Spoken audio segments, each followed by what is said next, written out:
The first thing Kunle noticed when he moved into the compound was the noise. Generators humming, babies crying, somebody's radio playing old Fuji songs from morning till night. Still, for the price he was paying, it was a bargain. The landlord, a short, bald man with an ever-sweaty forehead, handed him the keys with a tired smile. Welcome, my brother. Just manage am small small. If you need water, fetch from the tank behind. Lights they come sometimes. Kunle smiled politely. He was used to Lagos, used to managing. The room itself was small. A single mattress on the floor, a window facing the next apartment, and one flickering bulb that buzzed every few seconds like a restless mosquito. But to Kunle, it was peace. After years of sleeping on friends' couches, this place felt like a fresh start. That night, he unpacked slowly, whistling under his breath. He told himself this was the beginning of something better. Until he heard it. A sound. Soft, distant, muffled, like someone crying through a wall. He paused. The bulb flickered again. He listened. The sound came again. Weak sobbing, followed by the dragging of something heavy across the floor. Kunle frowned. Probably a quarrel. People fought everywhere in Lagos. He turned up his phone volume and tried to sleep, but the crying didn't stop. By morning, Kunle looked tired. He hadn't slept much. As he brushed his teeth by the communal tap, a woman from the next building smiled at him. "New tenant?" she asked, balancing a bucket on her hip. "Yes, ma," he replied. "Flat 2.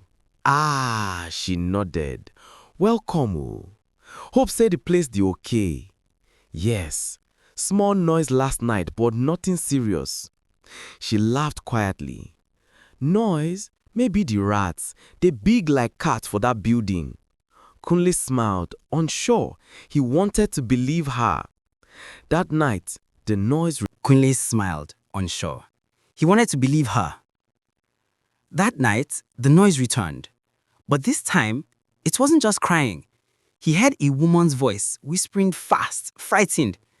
The words were unclear, but the tone chilled him. Then came the dragging sound again, slow, deliberate, heavy. He banged on the wall. The noise stopped instantly. He waited. His heart thudded. Then, 3 faint knocks answered from the other side. He froze. "Who's there?" he called. No answer. Day 3. Kunle decided to report it. He met the landlord outside, fixing a broken tap. "Sir, sorry you. The people next door, they disturb him at night." The man looked up puzzled. "Which next door?" "Flat 3, the one beside me." The landlord's expression changed. His hands slowed. "Flat 3? That flat don't lock since last year." Kunle laughed. "No, sir. Somebody did there. I did hear voice every night." The landlord sighed. "Young man, that flat's empty. Nobody fit stay there again. If you wise, just pray before you sleep. Not they open your door anyhow for night." Then he walked away, leaving Kunle standing there confused. That evening, Kunle called his friend Tunde, who worked at a printing press. "Guy, you sure say you never dey hallucinate?" Tunde joked. "Maybe you dey too lonely." "Abeg," Kunle snapped. "I know wetin I hear." "Oya, do this," Tunde said, lowering his voice. "Put your phone to record while you sleep. If anything happen, you go hear am clear for morning." Kunle nodded. It sounded reasonable. That night, he placed his phone on the floor beside the mattress, hit record, and forced himself to sleep. At first, there was silence. Then came the whispering. Soft, rapid, female. When Kunle woke in the morning, he played the audio back. At exactly 2:47 a.m., A voice whispered clearly. Help me. Don't let him rent this place again. His heart dropped. He replayed it over and over. The same voice, calm but desperate. And in the background, a faint, dragging sound. Kunle couldn't concentrate. He stopped eating. Every time he glanced at the wall, he imagined a face pressed against it from the other side. That evening, the landlord knocked. "Young man, you still dey hear noise?" Kunle hesitated. "Yes, sir. But who lived there before?" The landlord exhaled slowly. "A girl.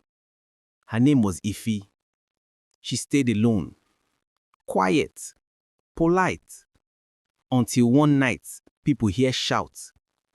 Before morning, she don't die. How? Nobody know. Police come say na accident. But her family say the house cost. Since then, nobody fit stay there for long. They always complain of noise, shadow, cry." The landlord looked away, his voice now lower. "You fit move out, if you want. I go refund small." Kunle shook his head. "No need. I need to understand." The noise came earlier than usual. It started around 10 p.m., soft dragging, then the same low crying. Kunle switched off his light and pressed his ear to the wall. "Who are you?" he whispered. The crying stopped. "What do you want?" Then 3 knocks replied, slow, spaced. He froze. His throat felt dry. He whispered again, "I can help you." The knocks stopped. Silence. He waited. Minutes passed. Then a sudden thud shook the wall so hard his phone fell off the mattress. That was it. Something was behind that wall. The next morning, Kunle pushed his mattress aside and examined the wall. It sounded hollow in one corner. He fetched a screwdriver and chipped at the paint until the plaster cracked open slightly. Behind it, he saw a small brick compartment, sealed with cement but weak. He broke it open. Inside lay a small black box, dusty and old. He put it out carefully and opened it. Inside were folded women's clothes, a burnt mobile phone, and a photograph of a young woman smiling. The name Ife was written on the back. Kunle stared at the picture. She was beautiful, wide-eyed, innocent, the kind of face you'd remember. But something about her smile looked wrong now. He pressed the phone's power button. To his surprise, it flickered and came on, despite being burnt around the edges. The wallpaper loaded, and his blood ran cold. It was a selfie of the same girl, standing by the very window he slept beside.